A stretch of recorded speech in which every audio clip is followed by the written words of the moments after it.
Stephen. Stephen? Hi there, guys. It's Stephen from Glasgow in Scotland. From where? From Glasgow. Oh, wow. Oh. Earlier you were talking about that ghost story and the kind of cognitive foibles of the mind and stuff like that. And I was just reading a book called On Being Certain by Robert A. Burton, who's a neurologist.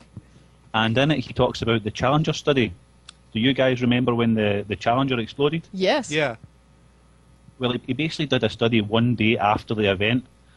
And his name is Ulrich Neisser. He's a psychologist, and he studies flashbulb memories, which are involved in the recall of highly dramatic events. Okay.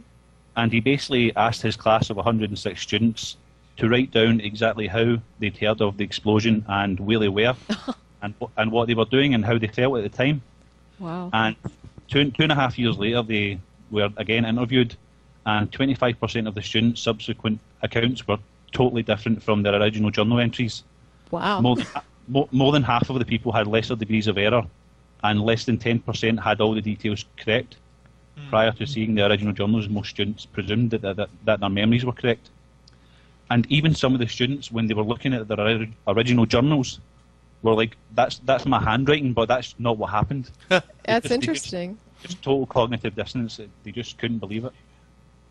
Yeah. Well, one of the consequences of cognitive dissonance is that you tend to fill in more details and feel more strongly about it in order to sort of get rid of the nagging feeling that that you're not quite sure anymore. Well, I didn't want to overwhelm the discussion, but one of the things I was thinking of bringing in that I didn't was eyewitness research. Yeah. And what you're describing is very similar to a common law school research that they do. It's kind of like an informal thing that's done in law school classrooms to teach the students about eyewitness testimony, where they have like some event occur that's like a traumatic event in the classroom, where like somebody will come in and assault the professor or steal his briefcase, and then they run out of the room, and the students have to describe what they saw, and all the students will give different descriptions of the person who came in and did the deed. They give, like whether he was wearing a jacket, whether he had no sleeves, whether he had facial hair or was wearing a hat, and they totally conflict.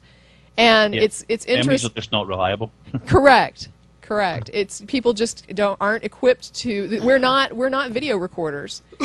It's not how the brain works. The author also gives his own anecdotal experience. He says he was at I think it's some kind of medical convention, and they're all talking about where they were when I think JFK was assassinated or some other kind of famous event. Yeah. And all of them disagree.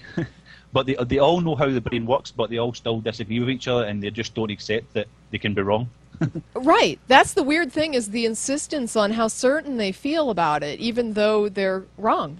I may be wrong about this, but I think I've also read somewhere that like the number of people who say they were at the JFK assassination is so huge that there would have been millions of people there if they were all right. You make me feel kind of bad, because I was about to say earlier I actually saw the Challenger explode live. Really? I was standing on the porch in Orlando. Are you sure? Yeah. Now I'm wondering, did I really see it? Yeah, you're not sure. Yeah, maybe not. But I have my own experience. For instance, I remember that a driving trip I went on when I was really, really young.